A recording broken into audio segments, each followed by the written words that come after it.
Olá, boa noite. Tudo em paz? Oi, Paiva. Tudo jóia, tudo jóia. Tudo Paulo, bem? bem-vindo. Muito obrigado. Tá bom. Obrigado. Minha imagem tá Ah, boa para você, Paiva? Você tá sem eu áudio? tô Você tá com um fone. sem microfone, cara? Você me ouve bem? Você não... Ué, que estranho. Oi, Natália. Ó, acho que deu certo. Ouço, tá dando. Tudo bem, Natália? Deu certo. Beleza. Obrigado, Natália. Pode fechar. É, tá Parou? dando Foi muito só o começo? retorno para mim. Que estranho, cara. Parou agora? Tô falando. Parou, né? Eu Então quero tá ver. bom. Fala de Paulo, novo. super obrigado. Parou. Agora tá perfeito. Você Agora tá tá paz. perfeito. Mas eu sei que seu Ora. tempo é Prazer é super sempre meu, Paiva. precioso. E você parar para compartilhar um pouco de informação, bater esse papo com a gente é sempre muito precioso. Então, muito obrigado aí pela sua disponibilidade. Eu que agradeço. Saiba que o Vamos prazer é lá, sempre seguindo o maior meu do que objetivo. seu, com certeza. Lembrar que essa live é um oferecimento da Tismo e da Teia Serena, falando aqui pelo canal Autismo, a revista Autismo. E a nossa ideia é discutir um pouco esse novo estudo de prevalência de autismo, né? Que, que trouxe um número aí que intrigou muita gente, né? Pode ser um apontamento para uma tendência futura, enfim, a gente vai conversar um pouco sobre isso em comparação com a prevalência oficial que é feita pelo CDC, que é um órgão do governo dos Estados Unidos, né? Vamos fazer uma comparação como se fosse aí uma parte do nosso Ministério da Saúde, né?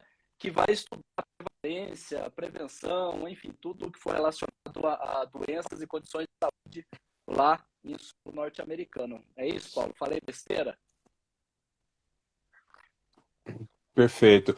É perfeito. Eu vou posicionar vocês, pessoal, porque para quem está no mundo do transtorno do espectro do autismo, né? Claro que todo mundo já está sabendo dessa publicação, tal, mas eu vou posicionar vocês para vocês entenderem do que é que nós vamos tratar hoje aqui. Bom, o CDC é um órgão americano que tem um monte de função, mas uma das funções precípuas desse órgão é criar dados epidemiológicos, né? Nos Estados Unidos, aliás, em todos os países sérios, né, toda a política de saúde pública ela é direcionada por dados epidemiológicos. Então, é muito sério isso, né? Quer dizer, é muito importante que a gente saiba de quantas pessoas nós estamos falando quando a gente fala de um transtorno, uma síndrome, uma doença, coisa e tal, porque o recurso de dinheiro que vai ser direcionado para essa população depende desse tipo de dado. Então, quando o CDC ele edita uma pesquisa como essa, isso tem um valor gigantesco. Uma outra coisa, pessoal, é o seguinte: aqui no Brasil, por exemplo, os nossos dados epidemiológicos, eles não têm uma qualidade tão significativa, assim como na imensa maioria dos países do mundo. Por quê? Porque nós não temos dinheiro para colocar nesse tipo de pesquisa, né?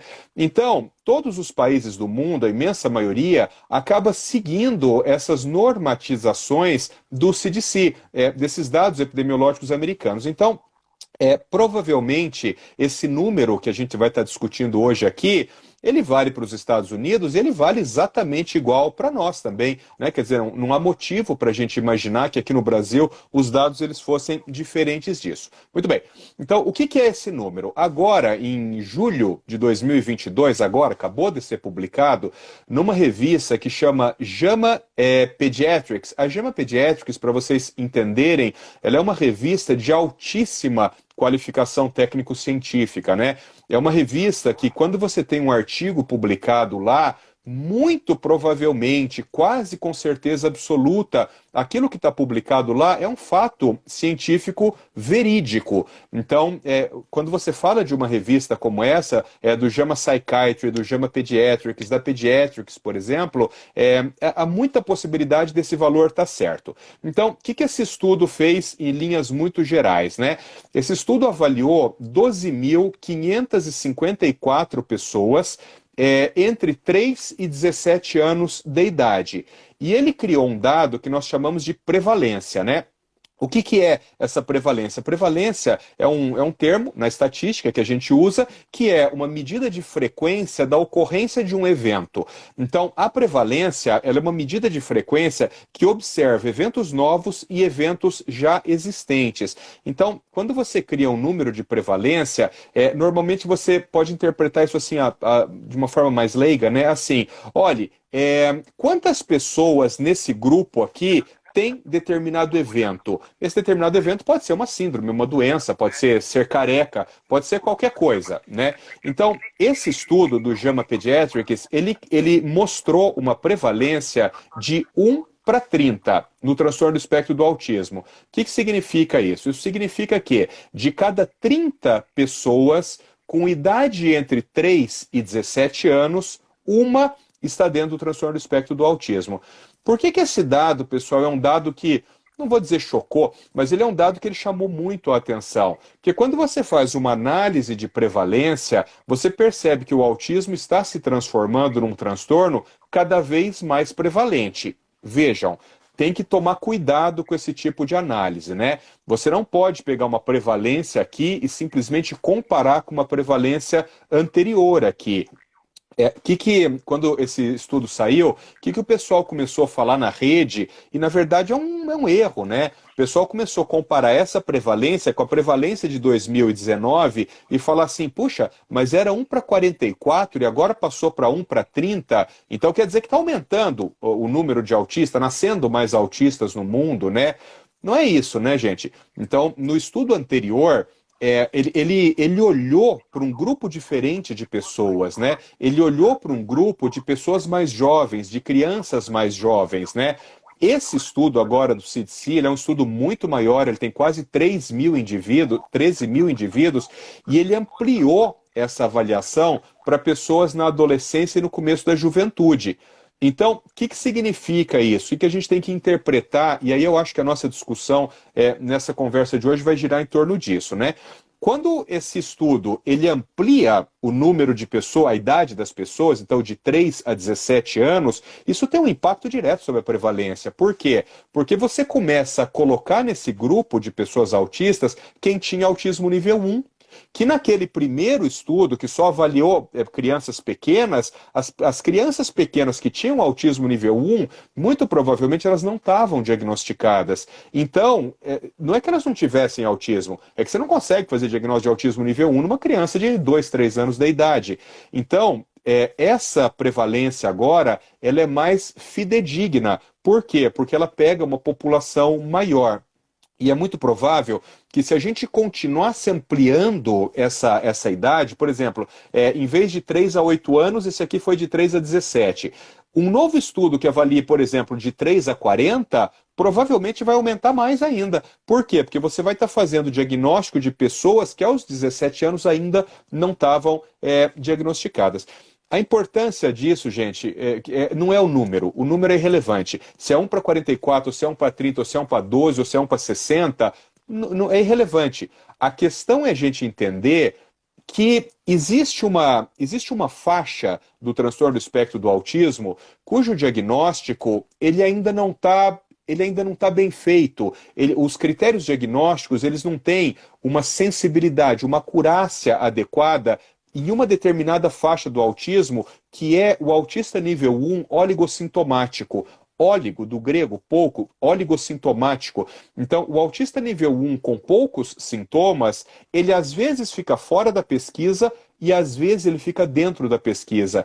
Isso acaba dando um impacto sobre a prevalência e também sobre a incidência enorme, muito grande, né? Então, eu acho que a grande discussão aqui é essa, é discutir esse extremo do autismo, né? O autismo nível 1 oligossintomático, o espectro expandido, o fenótipo ampliado. Eu acho que isso é o desafio atual da neurociência, virar os olhos para esse público, né? Para o autista Perfeito, nível 1 Paulo, com poucos perfeito. É sintomas. muito importante a gente traçar essa diferença para que a gente não faça comparações que não fazem sentido, né?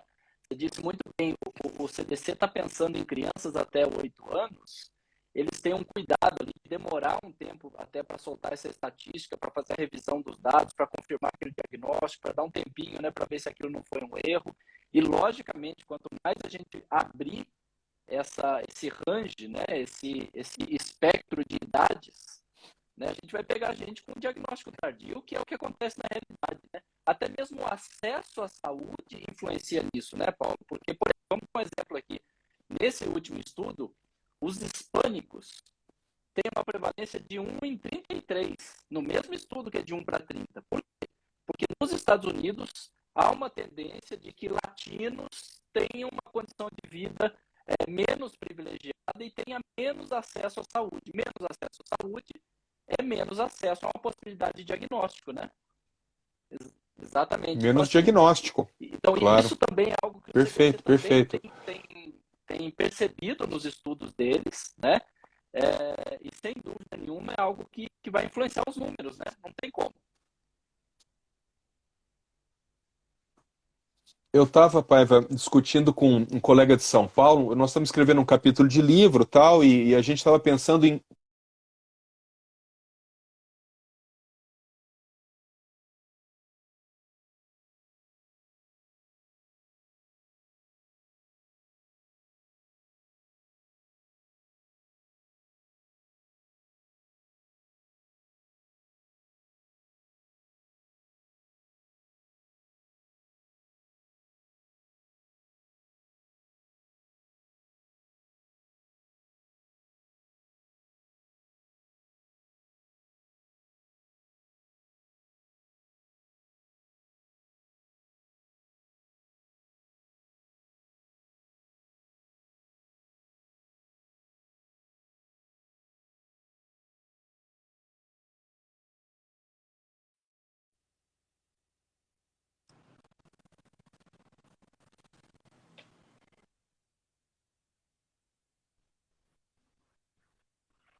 Problemas técnicos aqui. Caiu, voltou? Paiva. Voltamos. Voltamos. Então tá bom. Voltamos? Voltei. Eu tava dizendo, cara, que eu tava discutindo esse final de semana, na verdade, com um colega de São Paulo. A gente está escrevendo um artigo, um capítulo de um livro, e a gente estava discutindo exatamente essa questão do autismo nível 1, e eu tava explicando para ele que isso aí é um terreno inóspito hoje em dia, né? Por quê? Porque a neurociência, ela não deu conta ainda de dar todas as explicações necessárias para o autismo nível 1. Essa dificuldade, todo mundo sabe, começou em 2013, né? Então, quando a gente considerava autismo antes de 2013, aquilo que hoje seria autismo nível 2 e 3, estava tudo certo, é muito fácil, né? Porque diagnóstico de autismo nível moderado, grave, 2, 3, todo mundo sabe, um estudante de medicina faz esse diagnóstico, né? Mas quando se decidiu, a Associação Americana de Psiquiatria, introduzir outras coisas no autismo, e aí então a gente ampliou esse espectro ali para o autismo nível 1, aí a coisa começou a ficar complicada, porque a gente já não sabe mais exatamente do que a gente está falando. Existe uma tendência, quem aqui for clínico e trabalhar com pessoas com autismo vai entender exatamente o que eu estou falando. Quando você fala de diagnóstico do autismo, o diagnóstico ele é clínico, tá certo? Ou seja, você pega uma lista de perguntas, mais ou menos, né, teoricamente. Você pega uma lista de perguntas ali que estão dentro de um livro que se chama DSM-5 e você começa a perguntar. Teu filho tem tal coisa e tal coisa, o senhor tem tal coisa? Tem. Bom, daí você vai contando ali coisa e tal, e daí você fala, bom, então nesse momento, esse grupo de critérios diagnósticos que ele tem me permite falar que ele é autista, tá certo? O que eu tenho percebido muito hoje em dia? Existem ali os critérios diagnósticos, pessoal, mas existem critérios diagnósticos que eles são considerados critérios maiores, que a gente chama, né? O que são critérios maiores? É aquele indivíduo que tem o cerne, os critérios medulares do autismo. Então, o indivíduo tem problemas de comunicação social, o indivíduo tem interesses restritos, o indivíduo tem comportamentos repetitivos, coisa e tal. Esses são os critérios maiores. E existe uma série de outras coisas que também acontecem no autismo, mas que são critérios considerados critérios menores. Quer dizer, o indivíduo pode não ter aquilo e ser autista, né? Ou ele pode ter aquilo e não ser autista. Eu vou dar um exemplo, estereotipia. Sim. Vamos falar sobre estereotipia, porque aí fica muito simples da gente entender. Estereotipia, você pode ter no indivíduo que é autista, estereotipia você pode ter no indivíduo que tem TDAH, estereotipia você pode ter um transtorno generalizado de ansiedade, estereotipia você pode ter no transtorno obsessivo compulsivo e estereotipia abaixo de 3 anos, você pode ter numa criança típica, que é chamada estereotipia fisiológica ou estereotipia do desenvolvimento. Então, o que, que a gente tem visto hoje, né? Eu vejo isso com muita frequência. Os médicos pinçam alguns sintomas daquele indivíduo e usam esses sintomas para o diagnóstico do autismo nível 1. Só que esse indivíduo ele não cumpre os critérios major, os critérios maiores do transtorno do espectro do autismo. Isso acaba gerando vários problemas, né? No ponto de vista da ciência, acaba falseando os dados epidemiológicos, o que já é um problema gigantesco, né? Porque você perde a noção exatamente do que você está falando. Você perde a noção governamental, por exemplo, do quanto é desviar de dinheiro para aquilo que você está dizendo, né? Para aquilo que você está apontando. Uma outra questão é sobre a intervenção. Então, eu sempre falo para as famílias, quando você faz um diagnóstico de autismo numa criança, num adolescente, num jovem, num adulto, coisa e tal, você é obrigado a falar de intervenção.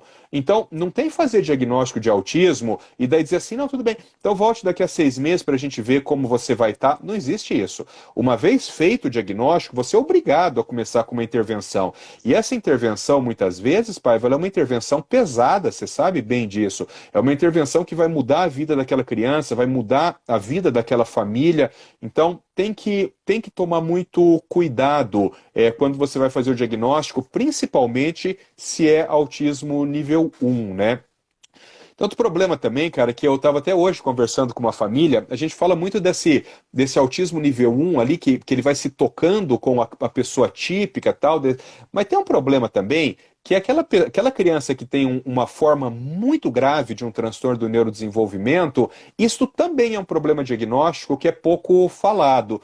Então você imagina assim, você pega uma criança, por exemplo, de 4 anos de idade, com síndrome de Down, ou com qualquer outra síndrome dismorfogenética, mas uma síndrome assim, uma síndrome com bastante repercussão, e com uma deficiência intelectual severa.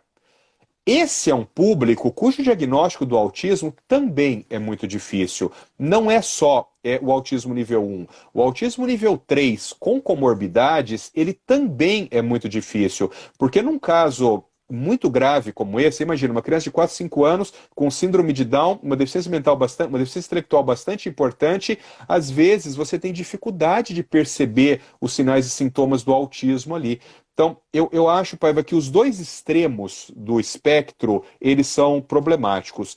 O extremo mais leve aqui por algumas características e o extremo mais grave por outras características, mas eu acho que a neurociência ela ainda não deu conta de nos explicar como a gente deve se comportar nesses dois extremos. E falando até do critério diagnóstico, foi inclusive atualizado, né? O DSM-5 teve uma atualização aí sutil, mas para deixar o diagnóstico ainda mais preciso, com um pouquinho mais rigoroso, né? Eu assisti uma entrevista do presidente da Associação Americana de Psiquiatria, né? Isso há alguns meses atrás já, e isso, para quem trabalha com autismo, é muito marcante, assim, né? Nós temos a clara impressão que o diagnóstico está sendo feito da forma errada, né? E isso tem vários motivos para a gente entender, né, Paiva? Tem um livro, que é um livro de semiologia médica, né, que se chama Porto, é um livro muito conhecido, tal, que todo estudante de medicina, a partir do segundo, terceiro ano, tem esse livro para estudar. Semiologia é isso, é como que você examina as pessoas, como é que você descobre o diagnóstico e tal. E na contracapa desse livro está escrito uma frase que, quando você é estudante, você lê aquilo, você fala, pô, puta bobagem, é óbvio, isso que esse cara falou é óbvio. Mas depois que você vai virando médico, você vai envelhecendo, tal, você começa a entender o quanto aquela frase é importante. A frase diz o seguinte: o médico só diagnostica a doença que ele conhece. Então, quando você é estudante, você fala, porra, isso é óbvio, né? Claro, que só diagnostica o que você conhece. Agora, perceba o impacto que isso tem, por exemplo, no transtorno do espectro do autismo. Você concorda comigo que todo mundo só está falando em autismo no mundo da neurociência hoje em dia. E o maior gasto na neurociência hoje é para estudo de comportamento em autismo. Todo dia você ouve alguém falar sobre isso, publicações, tal. Então, o que acontece? A cabeça do médico, do neurologista, do pediatra, todo mundo, vai ficando impregnada de autismo. Então, isso faz com que o médico pense muito em transtorno do espectro do autismo. E isso também cria um viés no diagnóstico, né? A gente chama de ruído isso. Isso cria um ruído no diagnóstico, né? Então, às vezes, por exemplo, vou dar um exemplo besta, tá? Síndrome de Rett. Se você não conhece a síndrome de Rett, claro que todo neurologista conhece, né? Mas se você é um médico, por exemplo, não conhece a síndrome de Rett, que é uma síndrome que em determinado momento tem características autísticas, né? A síndrome de Rett ela pode aparecer na sua frente de uma forma absolutamente clássica, com tudo, com microcefalia de subcomportamento de submotor, com tudo. É aquela síndrome de Andreas Rett clássica. Se você não conhece, você vai falar o quê? Autismo. Entendeu? Por quê? Porque você só ouve falar de autismo, então você vai criar um ruído, você vai criar um viés e você vai fazer mais diagnóstico de autismo do que você faria em condições naturais. Então tem uma série de questões aí que acabam dificultando um pouco as coisas, né?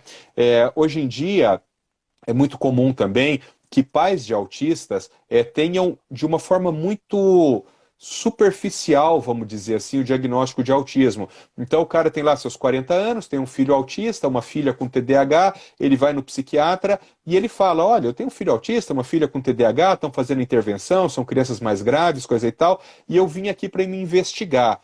Cara, o psiquiatra, quando ele vai fazer uma investigação dessa num adulto, isso não pode ser uma coisa de uma consulta, sabe? Assim, conversa um pouco, fala, puta, é mesmo, né? Teu filho é autista, você deve ser autista também, e dá laudo. Não, isso não é assim, né? Quer dizer, o diagnóstico de transtorno do espectro do autismo, ele é um diagnóstico grave, isso é um transtorno muito grave, que tem impacto sobre a vida daquele indivíduo, impacto sobre a sociedade. Então, eu acho que talvez a gente precise ter um olhar um pouco mais detalhado, um olhar um pouco mais, acho que a palavra é cuidadoso, um olhar um pouco mais cuidadoso para o diagnóstico de Vamos autismo até em pontuar umas coisas adultos. aqui, Paulo, até para as pessoas discernirem o que a gente está falando, né? Então, uma coisa não podemos comparar o estudo de 1 em 30 com 1 em 44, porque a faixa etária utilizada, que foi investigada, é diferente. Então, a faixa maior permite preencher as lacunas aí de quem não estava diagnosticado ainda. Não é que tem mais autistas ou menos autistas, tem mais ou menos diagnósticos, né? Então, esse é um ponto. Outra coisa que você está dizendo aí é sobre o cuidado no diagnóstico de autismo, que muitas vezes pode ser confundido com algumas outras síndromes e outras questões de saúde que são adjacentes ao autismo, né? Satélites ali que estão em torno, muito próximas do autismo. E tem um outro ponto a Perfeito. prevalência que vem aumentando desse DC indica um provável aumento de conscientização, de conhecimento, um aperfeiçoamento ali nessa divulgação.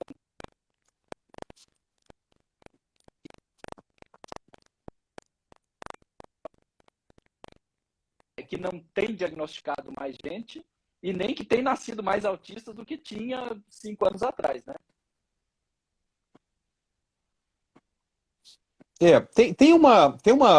Pode parecer um preciosismo, mas eu vou fazer essa colocação.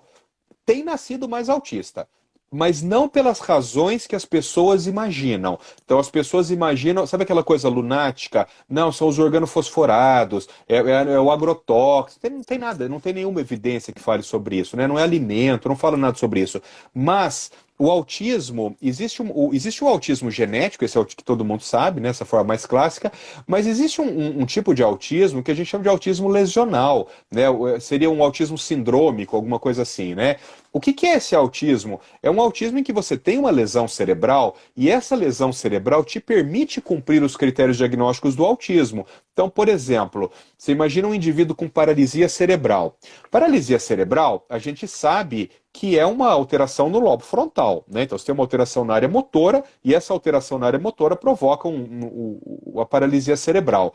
A imensa maioria das questões comportamentais dos indivíduos, né? Principalmente do comportamento mais sofisticado, comportamento social, ele está relacionado ao lobo frontal. Então, é claro que uma pessoa, por exemplo, com paralisia cerebral tem um risco maior de ter diagnóstico de transtorno do espectro do autismo. Aí você vai dizer, mas Paulo, o que isso tem a ver? O que tem a ver é que cada vez mais hoje em dia a gente consegue salvar crianças que antigamente morreriam. Então, hoje, por exemplo, crianças prematuras que nasçam ali com 24 semanas, 26 semanas, a chance de você conseguir salvar essa criança, ela é gigantesca. Então veja, olha a lógica por trás disso. Se essa criança tivesse nascido há 40 anos atrás, 20 anos atrás, ela teria morrido. Por quê? Porque a medicina não teria um suporte técnico para salvar essa criança. Hoje, uma criança de 24, 26, 28 semanas, 30 semanas, ela não morre, ela sobrevive. O problema é que ela sobrevive muitas vezes com lesão.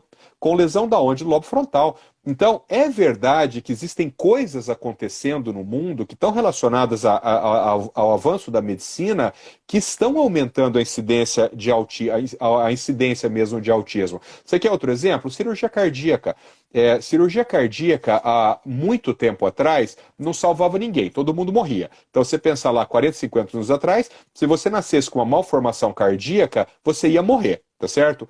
Nós depois fomos para um segundo momento em que as pessoas que nasciam com uma malformação cardíaca congênita, elas não morriam mais, mas elas ficavam severamente sequeladas, né? Com paralisias cerebrais graves, coisa e tal. Hoje em dia, a medicina evoluiu tanto que a imensa maioria das malformações congênitas cardíacas, uma boa equipe de cirurgia cardíaca consegue salvar essas crianças e elas não ficam com sequelas motoras, com sequelas muito significativas. Isso nos dá a oportunidade de observar sequelas que a gente chama de sequelas cognitivas superiores, por exemplo, distúrbios de comportamento. Então, olha que loucura. A própria evolução da medicina tem feito com que indivíduos que antes morreriam agora sobrevivam. Só que eles sobrevivem muitas vezes com sequelas cognitivas, né? E essas sequelas cognitivas, o autismo é um dos exemplos clássicos. A deficiência intelectual é outro exemplo clássico. Então, é fato que tem acontecido coisas no mundo e que estão nascendo mais autistas. Mas não é isso, pessoal, que explica esse aumento de incidência e prevalência, né? O que explica esse aumento de incidência e prevalência é a medida de frequência, quer dizer, é o delineamento do estudo que foi feito, que em comparação, é o que o Paiva falou, você não pode comparar, é como se querer comparar banana com beterraba, não tem como comparar, são coisas totalmente diferentes. Então esses estudos de prevalência, eles são totalmente diferentes. Eu até acho que quando o CDC publica um artigo como esse, veja, é tão óbvio que as pessoas farão esse tipo de comparação que deveria, no corpo do estudo, já ter uma explicação sobre isso. Porque, você veja, né, Pai, eu estava vendo na tua página lá, acho que na página da revista Autismo, se eu não me engano, tem o link para o artigo. Então as pessoas hoje elas têm acesso aos artigos técnicos científicos de uma forma muito simples, muito rápida. O grande problema é que para você ler um estudo desse e entender, você precisa ter uma formação técnico-científica. Senão você vai seco no número. Você vai 1 para 30, era 1 para 44. Há 4 anos atrás era 1 para 60, epidemia de autismo. Tá certo? Por quê? Porque a pessoa não tem a formação adequada para entender a metodologia científica, né?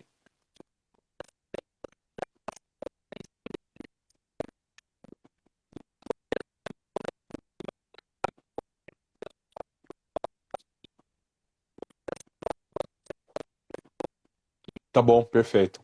Legal, legal, perfeito. Isso é uma coisa muito interessante, pessoal. Estudos mais antigos, se você pegar talvez 8 ou 10 anos atrás, essa relação entre homens e mulheres era 1 para 7. Ou seja, de cada 7 homens com autismo, meninos, né, homens, crianças, de cada 7 homens com autismo, havia uma mulher, uma menina com autismo. De algum tempo para cá, talvez nos últimos aí 5, 6 anos da idade, essa relação ela vem mudando, né? Então, até recentemente, a gente tinha a seguinte ideia: para cada 4 homens com autismo, existe uma menina com autismo, uma mulher com autismo. Esse estudo, ele mostrou que essa relação ela encurtou mais ainda. Ele fala que de cada 3,5 homens com autismo, existe uma mulher com autismo. Bom, aí eu acho que tem 2 pontos que são importantes a gente explicar Porque muita gente, né? É o tal negócio, eu estava falando até com a Dani hoje mais cedo, né? Tem que tomar um pouco de cuidado quando você ouve alguém falando de autismo, de você entender quem é aquela pessoa que está falando, mas quem é. Não no sentido arrogante, gente. Quem é assim? Se aquela pessoa realmente, se ela tem qualificação técnica para falar sobre autismo, que hoje virou de um jeito que todo mundo quer falar de autismo. Só que às vezes a pessoa não entende, ela não sabe exatamente o que ela está falando. Então eu já ouvi muita gente em rede social, por exemplo, dizendo assim: não, isso é uma bobagem, autismo é um homem para uma mulher. Não. Isso não é verdade. Por que isso não é verdade? Porque existe toda uma teoria genética por trás dessa história que mostra que isso não é verdade, né? Então, que tem mais homem autista no mundo do que mulher, isso é um fato. É uma questão só de estabelecer qual é essa proporção. Provavelmente não era 1:7, provavelmente não é 1:4, mas também não é 1:1, né? Então, a grosso modo, existe uma teoria lá que chama teoria do copo, mas eu não vou explicar porque isso é um negócio meio chato, mas só entendam assim, é como se as mulheres, geneticamente, elas fossem mais resistentes ao autismo. Entenderam? É como se as mulheres fossem mais resistentes ao autismo. Isso faz com que você tenha que ter uma quantidade de alterações genéticas muito maior para que uma mulher apresente o autismo. Uma quantidade de alterações genéticas menor faz com que o homem apresente o autismo. Vou trocar de um outro jeito para ficar mais objetivo. Se você tiver uma mesma quantidade de alterações genéticas num homem e numa mulher, é muito mais provável que esse homem seja autista do que essa mulher seja autista. Então, isto é um fato, né? Homens terão mais diagnóstico de autismo do que mulheres. Mas tem um outro problema, que daí a gente volta lá na nossa situação anterior, né? Que é a questão dos critérios diagnósticos, que esse transtorno, o autismo, ele tem apresentações discretamente diferentes quando você fala de homem e de mulher.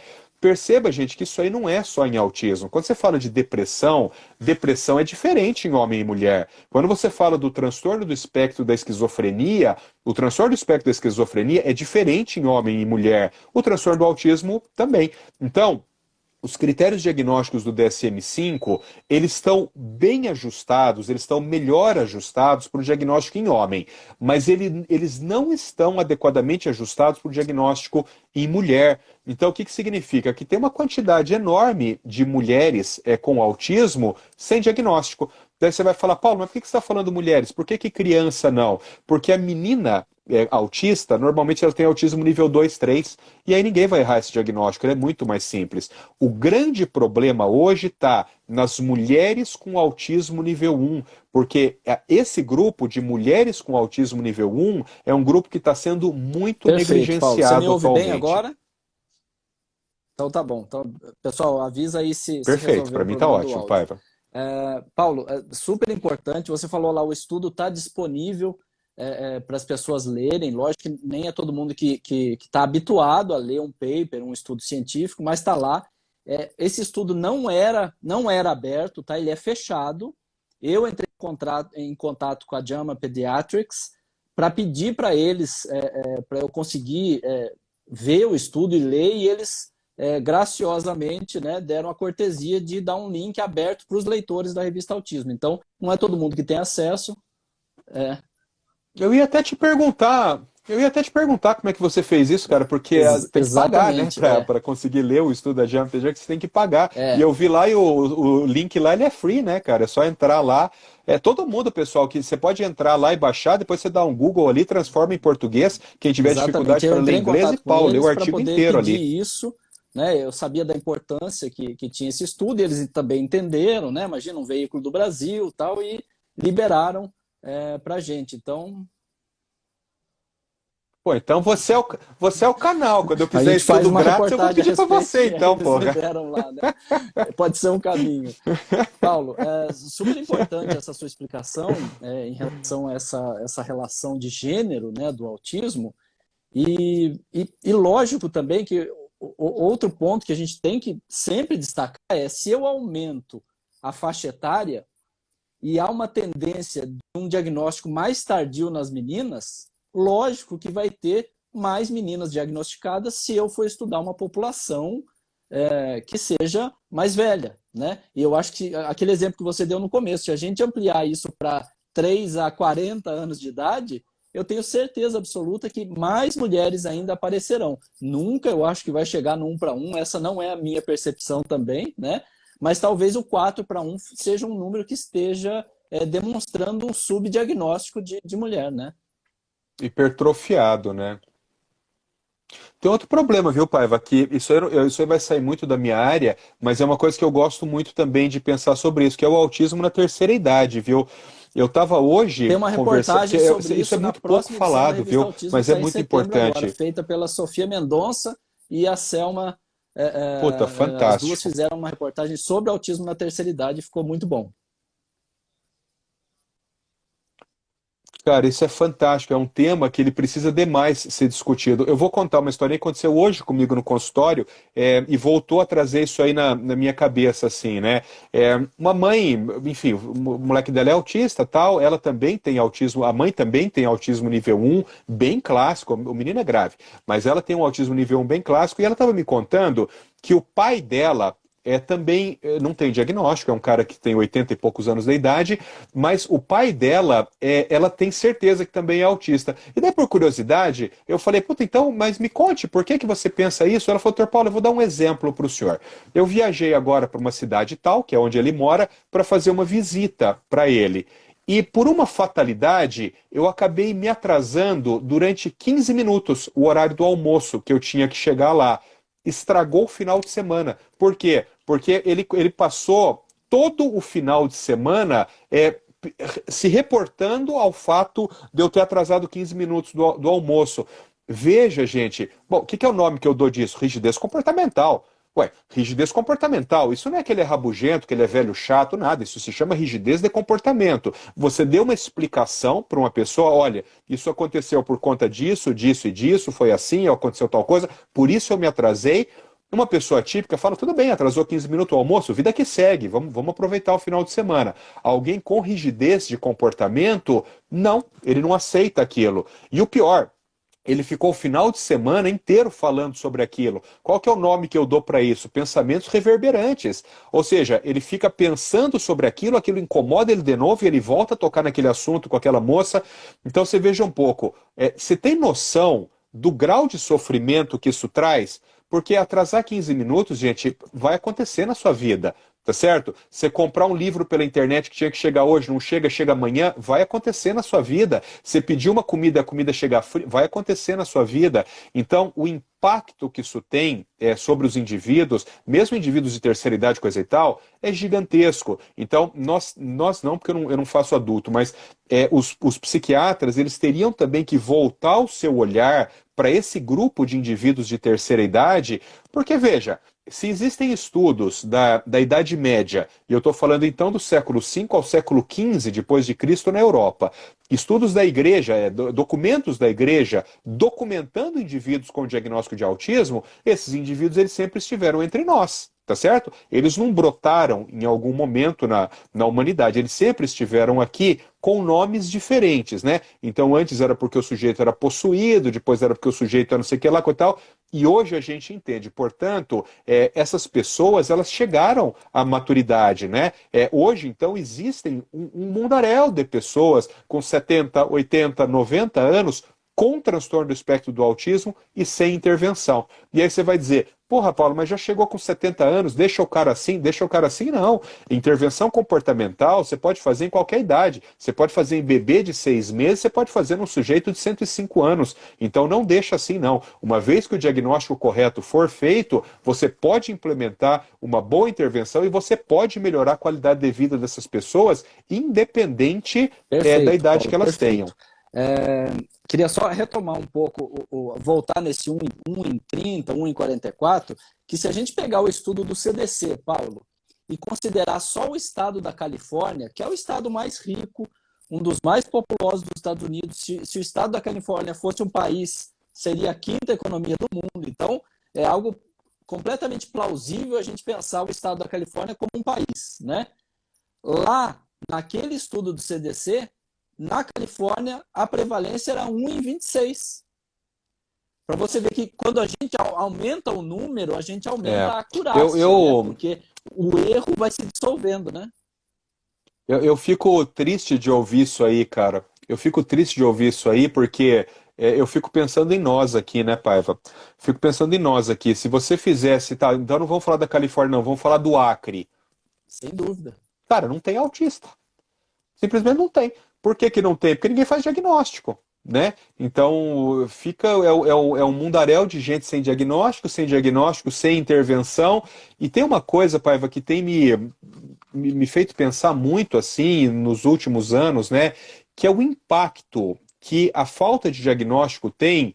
Não é sobre só o indivíduo, não é sobre só a Exato. família, é sobre a sociedade como um todo. Porque você entende que um indivíduo, por exemplo, você pega lá um nenê que tem um autismo nível 2, 3 e não foi feito o diagnóstico, portanto ele não fez tratamento, né? Ele vai arrastar essa perda de habilidades sociais, laborais, acadêmicas, tal, por toda a sua vida. Você compreende que a imensa maioria das pessoas com autismo nível 2, 3, elas não vão adquirir independência, não é isso? Se elas não vão adquirir independência, alguém vai precisar cuidar delas, tá certo? Esse alguém, a gente pensa, é a mãe, né? É a mãe que vai precisar. Não, não é não. A mãe, ela vai fazer o cuidado direto com esse indivíduo. Só que essa mulher, ela para de trabalhar. Tá certo? Que lógico, criança grávida, você ficar cuidando lá. Só que essa mulher, ela precisa sobreviver, ela precisa comer, ela precisa vestir, ela precisa comprar sapato, coisa e tal. Você entende que de uma forma indireta, o impacto desse indivíduo não ter feito tratamento é sobre mim? Claro, porque eu, enquanto sociedade, é aquela história, né? Uma sociedade é tão mais forte quanto o seu elo mais fraco. Eu adoro essa frase. Uma sociedade é tão mais forte quanto o seu elo mais fraco. E nós aqui no Brasil temos um monte de elo fraco. Por isso que a nossa sociedade, ela é uma sociedade fraca, né? O governo ainda não deu conta de entender que tratar a criança autista adequadamente, eu estou falando do bebê, eu estou falando da criança de 1, 2 anos da idade, do ponto de vista financeiro, esquece caridade. Eu não estou falando que tem que ter caridade com ninguém. Eu estou falando de dinheiro. Dinheiro. Tratar bebê autista é a melhor coisa que você pode fazer para a nossa economia. Por quê? Porque esse indivíduo ele não vai passar a vida inteira dando gasto. Ele é um indivíduo que, em determinado momento, ele pode ser colocado no mercado de trabalho. Tá bom, talvez ele não vire médico, talvez ele não vire engenheiro, coisa e tal, mas não precisa. Você não precisa ser médico, você não precisa ser engenheiro para você ter uma vida boa. Se você conseguir um emprego que te dê subsistência, cara, é vida que segue. Então, precisava do governo entender isso, né? E quando eu digo governo, eu digo em todas as esferas, viu? Eu estou falando desde lá do governo federal, estadual, municipal, eu estou falando de toda essa galera, estou falando de vereador de cidade pequena que também precisava entender isso, que vale demais a pena investir em intervenção de crianças com transtorno do espectro do autismo, porque isso é economia, isso não é gasto, Perfeito, isso é Paulo. E a diferença economia de de ser dinheiro. autista aqui e em outro lugar, né? Porque o autismo, ele está muito ligado a esse ambiente e aos recursos que você tem disponíveis, né? Acessibilidade e tudo mais. Então, assim, quando você deu o exemplo do Acre, é muito diferente ser autista no Acre, ser autista em São Paulo ou ser autista na Noruega, né? Há uma diferença gigantesca em relação à qualidade de vida e às dificuldades e Total. as limitações que essa pessoa vai enfrentar por conta da sociedade, do meio, enfim, está totalmente relacionado com isso, né? Você sabe, Paiva, eu faço trabalho voluntário em comunidades carentes, sempre fiz, eu adoro isso aí, né? Às vezes, cara, Puta, às vezes tem umas coisas que. Às vezes não, isso acontece direto. Acontece algumas coisas que eu fico. Olha, eu tô formado há 25 anos, que eu não sei o que fazer. Você imagina assim, você tá numa comunidade carente, eu tô falando de gente pobre, pobre de verdade, gente miserável, tá? Não tô falando de classe média baixa, não. Tô falando de gente que tá trabalhando para comer. Às vezes não tem o que comer, a molecada vai pra Sim. escola para comer na escola, é disso que eu tô falando aqui. Você está atendendo ali uma criança e a criança tem um autismo, criança, moleque tem 3 anos e tem um autismo clássico. Eu te pergunto, o que que você faz? O que que você faz? Você fala a verdade para essa mãe? Cara, é uma situação que para o médico, se ele tiver um mínimo de consciência social, cara, teu coração fica na boca. Porque você vai chegar para uma mulher, começa e você vai falar para ela, falar, olha, seu filho tem autismo, o tratamento é esse, você tem que ter plano de saúde, se você não tiver, você tem que pagar particular, porque o governo paga. Você entende que é uma situação, cara, é uma situação terrível para o médico que tem algum nível de consciência social, é uma situação muito ruim, porque você sabe que aquele indivíduo não vai ter tratamento, ele não vai ter um pouquinho de tratamento, ele não vai ter tratamento absolutamente nenhum, ele não vai ter tratamento. Sim. E você sabe o que espera ele no futuro. Porque autismo sem tratamento, a gente que fica fazendo isso o dia inteiro, você sabe o que vai virar lá na frente. Você sabe o que vai acontecer com aquela família, você sabe o que vai acontecer com aquela mãe. Então, são situações aqui no nosso país que são situações muito desgastantes, assim, para quem lida com transtorno do espectro do autismo. Aqui no Brasil, cara, eu sempre falo isso para as minhas famílias no consultório, né? Aqui no Brasil, o autismo, as famílias, o leigo, tem uma falsa ideia que o autismo, eu sempre digo, é um selo de desgraça. Quer dizer assim, você teve diagnóstico de autismo, acabou sua vida, coisa e tal. Por quê? Porque o tratamento é péssimo. O tratamento, na imensa maioria dos lugares, tal, é péssimo. E se o tratamento é péssimo, aí não tem como evoluir mesmo. Você não aprende nada mesmo, né? Agora, quando você começa a observar, você falou de Dinamarca, Noruega, quando você começa a observar, embora aqui na Europa isso aí é mais complicado, para ser sincero, mas vamos falar dos Estados Unidos, vai? Quando você começa a observar em alguns estados americanos em que o tratamento é de boa qualidade, porque ele é público, porque as pessoas têm acesso, coisa e tal, ninguém tem esse desespero com o autismo que a gente tem aqui, tá certo? Claro, todo mundo está preocupado, mas esse desespero as pessoas não têm, porque as pessoas sabem que a intervenção na maioria das vezes, eu vou me arriscar a dizer, na maioria das vezes, vai levar a uma vida de boa qualidade, vai levar uma pessoa a ter uma vida produtiva, né? Agora aqui no Brasil, como a gente já erra no diagnóstico, que faz diagnóstico muito tardio, e quando você dá sorte de fazer um diagnóstico precoce, você acaba que não consegue intervenção de verdade, Não, sem dúvida aí é nenhuma, seno sem de dúvida, desgraça mesmo, né? 100% verdade. Uma pessoa perguntou aqui, Paulo, e o censo, né? Agora o censo vai ter uma pergunta sobre autismo. Gente, a gente não pode nem assim sonhar em comparar o que haverá no censo com um estudo do CDC ou esse estudo publicado no JAMA Pediatrics, porque o censo só vai fazer a pergunta: tem alguém na sua casa que teve o diagnóstico de autismo feito por um profissional de saúde? É só isso. A gente vai saber, talvez, uma amostra, porque também não é nem todas as casas que vão fazer essa pergunta, é na amostragem menor, né, que é mais qualitativa, e aí vão te perguntar isso, e isso vai dar uma amostragem para a gente entender quantas pessoas têm diagnóstico de autismo no Brasil, têm consciência que tem autismo, e está muito longe de dizer que esse é o número de autistas do país. Concorda, Paulo? Quando surgiu essa discussão aí há uns anos atrás, eu fui contra esse negócio de censo e o pessoal começou a me esculhambar, né? Veja um pouco, não precisa fazer censo não, eu já vou te falar o que vai dar. Não precisa gastar dinheiro com isso. Vai dar que tem pouco autista no Brasil. Lógico. Aí vai dar que tem pouco autista no Brasil. Aí você vai comparar com os dados americanos, aí a análise disso vai depender do que você quer. Se você quer economizar dinheiro público, você vai falar, não, pera um pouco, tem pouco autista no Brasil, não vamos dar verba para essa galera, não. Vamos investir em outra coisa, vamos investir em campo de futebol, porque torcedor de futebol tem bastante, autista tem pouco. Agora, a minha pergunta é a seguinte: qual é a diferença neurobiológica do brasileiro para o americano? Nenhuma. Nenhuma. A única diferença é que a gente aprendeu a falar português porque nasceu aqui, eles aprenderam a falar inglês porque nasceram lá. Então, se não tem diferença neurobiológica do brasileiro para o americano, para que é que eu preciso gastar um colosso de dinheiro se eles já fizeram isso lá e já falaram que é um para 30, porra? Para que vai gastar dinheiro aqui e você vai criar um dado que ele é um dado falso? Ainda se fosse um dado falso que favorecesse a população com autismo, eu estava dentro, eu ia achar fantástico. Porra, então vai dar que vamos dizer que no Brasil é 1 para 5 autismo, beleza. A galera vai ter que gastar dinheiro com isso. Só que não vai acontecer. Vai dar que tem pouco autista aqui. Você acha, Paiva, que uma senhora que está vivendo lá no interior do sertão nordestino sabe o que é autismo? Ela não sabe do que você está falando, ela não faz a menor ideia. Aí você vai perguntar se tem aqui profissional com autista, ela vai falar assim, não tem nada disso aqui não. Ela não sabe nem do que você está falando, entendeste? E pode ser que a 2 metros dela, na sala, sentado no chão ali, tem uma criança autista.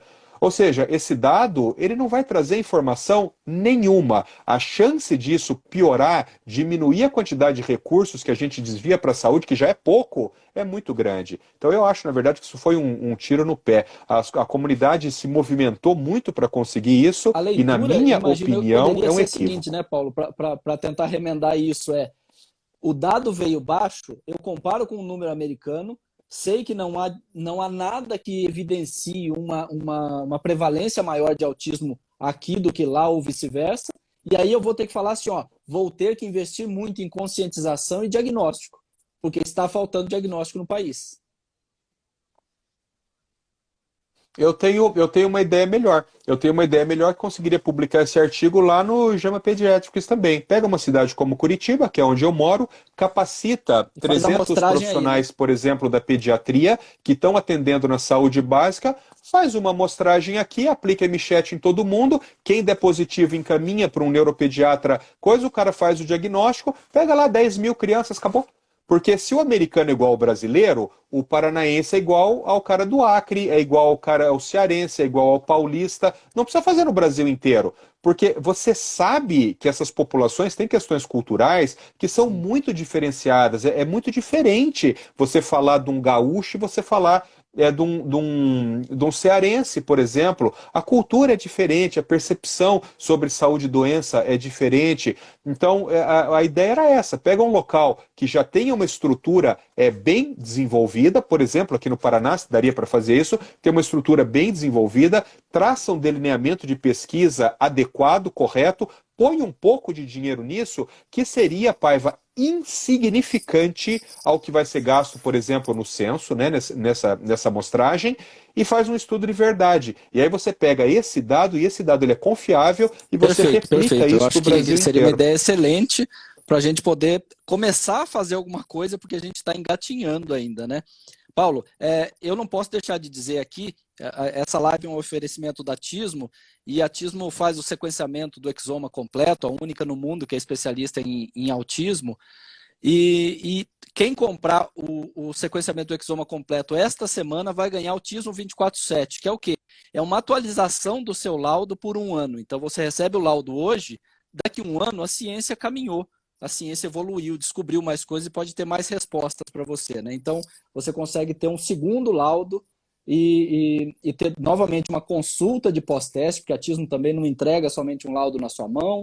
Enfim, é muito importante a gente ficar ciente disso. Paulo, teve uma pessoa aqui, complemente. E eu vou complementar isso que você falou com mais uma coisa, cara. Eu trabalho num hospital aqui em Curitiba, que é o maior hospital pediátrico do Brasil, né? O hospital é um monstro, né? Mas eu sempre digo assim, não, o hospital ele é fantástico, coisa e tal. Falando, não. Fantástico são as pessoas que trabalham ali, porque parede não atende ninguém. Então, quando a gente fala sobre atismo, lembrem-se, pessoal, que nós estamos falando da equipe que trabalha lá. São pessoas com uma qualificação técnica absurda. Então, você está falando de Diogo, você está falando de Graça, pessoas que têm uma qualificação técnica absurda. Essas pessoas é que fazem toda a diferença numa Muito, empresa muito de bem alta complementado, tecnologia Paulo. como essa, Obrigado. né? Paulo, uma pessoa comentou aqui que está havendo mais casamento entre autistas, e isso pode estar fazendo também nascer mais autistas, né? É uma questão que a gente tem que considerar, né? Não tem nenhum estudo científico comprovando isso, mas a minha percepção ali, eu converso com muitos autistas, enfim, a revista Autismo tem colunistas autistas, ilustradores autistas, jornalistas autistas, né? Além de pais especialistas, e a minha percepção está muito alinhada com isso, porque você imagine que 5, 10 anos atrás, para você conseguir um namorado, uma namorada, você tinha que sair num barzinho, ter uma vida social, né? E fazer um certo esforço que hoje em dia não é necessário mais que seja somente dessa forma, porque a gente tem aí a tecnologia com Tinder da vida, com 1001 aplicativos de mensagens que podem proporcionar aí você encontrar um parceiro, uma parceira, fazer uma amizade, essa amizade virar talvez um relacionamento amoroso. E aí eu já ouvi muito autista falar que, ó, eu namoro um autista porque o autista me entende melhor, né? A gente combina melhor porque a gente tem aí uma compreensão melhor das manias, das rotinas, enfim, de todas os seus hábitos, né? Então isso pode ser algo que a gente vai comprovar daqui a muitos anos, né? Mas a minha percepção está alinhada com isso, né? Não, nem precisa fazer o estudo. Isso eu tenho certeza absoluta. Veja, vou te dar duas situações que é da vida corriqueira e você vai me entender. Você já viu um homem que vira para uma mulher e ele fala assim, eu me casei com essa mulher porque ela é totalmente diferente de mim, ela me complementa. Sabe quanto tempo dura esse casamento? 2 meses. 2 meses, porque ninguém aguenta uma pessoa que é totalmente diferente de você mesmo. Não tem como viver com uma pessoa assim. Portanto, qual que é o casamento que dá certo? Quando a outra pessoa tem alguma semelhança com você. Senão a chance de você manter um casamento de longa duração é muito pequena. Esse é o primeiro ponto. Segundo ponto para reflexão é quem for professor e estiver aqui assistindo essa live vai me entender de primeira agora. Você chega na sala dos professores e começa a ouvir o que as professoras estão falando ali. Sempre elas vão falar assim: ah, você viu fulano de tal? Daí a outra fala assim: ah, esse é aquele que está sempre com aquele outro, são três tranqueiras. Toda vez esses três estão dando problema. Veja, olha o que está por trás disso aí. Sempre esses três que dão problema. Aí você vai ver quem são os três, né? São três crianças que têm mais ou menos coisas parecidas. Por exemplo, um é TDAH, um tem TOD e o outro é autista nível 1. Por quê? Olha a lógica da sociedade dentro da escola. Essas três crianças, uma com TDAH, uma com TOD e uma com transtorno do espectro do autismo leve, você concorda que elas têm diferenças Sem dúvida. comportamentais em relação às outras crianças que são típicas, que não têm nada? Mas elas entre si têm algumas semelhanças. Por isso que elas se juntam. E aí se juntam e vão fazer traquinagem, por exemplo. Então isso é muito comum. Então, nada mais óbvio, eu diria, que uma pessoa autista casar com outra pessoa autista, né? Assim como nada mais óbvio do que um cara que é corredor de maratona, casar com uma maratonista. Ué, nada mais óbvio do que um cara que é fisiculturista casar com uma fisiculturista. Eles têm tanta coisa que junta eles, que é natural que essas pessoas se casem. Então, com o transtorno do espectro do autismo, muito provavelmente é exatamente a mesma coisa, né? Agora, daí a essa outra coisa que se falou, não, porque um autista, outro autista, o filho é autista, aí é uma outra história, né? Aí realmente precisa fazer uma avaliação genética, porque uma coisa é o autismo ser um transtorno de natureza genética, uma outra coisa é o perfil de herdabilidade do transtorno. São coisas totalmente diferentes, né? Então, por exemplo, vamos falar de síndrome de Down, que é mais fácil. Síndrome de Down é um transtorno genético, tá certo? Alteração, a trissomia esquelética é transtorno genético. Mas é herdado? Na imensa maioria, não. Tem alguns casos que são, né? Porque tem três tipos de herdabilidade lá. Tem alguns casos muito raros que são herdados. Mas na imensa maioria, a síndrome de Down ela é genética, não hereditária. No autismo também. No autismo, a grande maioria é genética não hereditária. Então, o fato de você ter um pai autista e uma mãe autista não assegura que, claro, que a criança vai ser autista. O último ponto, Paiva, que eu acho que nesse tema vale a pena a gente pensar também é o seguinte, né? Quando você tem uma criança autista e você vai ver no pai e na mãe, na grande maioria das vezes eles não são autistas, mas eles têm um outro transtorno neuropsiquiátrico. Então, o nenê é autista e a mãe tem ansiedade ou depressão. O nenê é autista e o pai tem TDAH. Então, o que a gente entende hoje melhor? Na grande maioria das vezes, do ponto de vista da herdabilidade, do ponto de vista genético, nós pais, nós não, vou pôr entre aspas, tá? Nós não passamos para os nossos filhos o nosso transtorno. Nós passamos uma tendência a desenvolver um transtorno neuropsiquiátrico. Então você pode ser um pai autista, seu filho tem TDAH, você pode ser uma mãe com esquizofrenia, seu filho tem autismo, você pode ser uma mãe com depressão e o seu filho tem transtorno opositor desafiante de autoridade. Então a grande ideia é sempre essa, nós tendemos a transmitir uma tendência a ter um transtorno e não exatamente o transtorno que a gente tem. Por quê? Porque o autismo ele é uma entidade, na sua grande maioria, poligênica, né? Então, não é que você tem uma alteração em um gene que faz você ser autista. Não é. Normalmente você tem várias alterações genéticas e epigenéticas que levam à manifestação Perfeito, do transtorno do espectro do contribuições autismo. genéticas que a gente deixa, né? Então eu deixo uma contribuição ali e aí aquela somatória pode enfim, ser diagnosticada ali ou resultar num autismo. Paulo, Eu falo sempre, Exatamente. bom herdar é herdar dinheiro, né? Herdar gene A candidato melhor para transtorno, herança ninguém é essa, é a merece, né, cara? financeira. Eu também concordo. Paulo, eu quero agradecer Não é? demais aí a sua disponibilidade. O papo contigo sempre é muito Ora, Paiva. enriquecedor e agradável ao mesmo tempo. Você fala muito fácil, você fala com uma didática é, extrema. Aí as pessoas que estão aí na live podem contribuir aí com o que eu estou dizendo, vão achar isso também, eu tenho certeza aí que não vai ser 1 em 30, viu? Vai ser 29 em 30, vão achar o que eu estou achando aqui, viu? Paulo, muito obrigado mesmo, viu? Paiva, eu que agradeço, cara. Eu que agradeço você sempre que a gente pode manter contato. Você é sempre um cara extremamente gentil comigo. Então, na verdade, eu que agradeço essas Imagina, oportunidades de imagina. poder estar Gente, eu desejo a conversando com todo mundo aí você, meu uma irmão. ótima semana. Lembrar aí de novo, Natismo, T-Exxon, essa semana está ganhando um Tismo 24/7, quem comprar. Então é uma promoção que vai só até essa sexta-feira para celebrar essa live. Pode falar, Paulo. Pera aí, deixa eu falar uma coisa, Paiva. É porque uma mãe perguntou um negócio que é um negócio tão interessante, cara, que não dá pra deixar autismo e drogas, né? E Uso uso de de droga drogas. por Veja parte assim, ó, vou fazer da só um gestante, da impassante, mãe, depois eu a posso do me compro... autista. Tá, Do do autista, autista. Tá, não, do cara, do autista, né? Depois eu posso fazer tá. um vídeo falando só sobre isso, mas só porque essa pergunta é tão interessante que eu quero instigar vocês a estudarem um pouco sobre isso. O autismo, pessoal, ele é um transtorno neurobiológico, né? O que significa isso? A estrutura do cérebro da pessoa com autismo, ela é normal. Então, você ficar fazendo lá ressonâncias com corte finos, estudo com tensor de difusão, vai vir tudo normal, porque a estrutura é normal. Mas é claro que do ponto de vista bioquímico, existem alterações. Então, se você biopsiar, e eu sei disso por quê? Porque isso é em rato, né? Você consegue criar um rato autista, você mata o rato, fatia o cérebro dele, você vai estudar, você vê que tem alterações bioquímicas ali. Uma das principais é a alteração no sistema dopaminérgico. Então, o sistema frontoestriatal, que é um sistema que depende muito de circuitos dopaminérgicos, né? E também circuitos serotoninérgicos posteriores no cérebro, sabidamente são muito alterados no transtorno do espectro do autismo.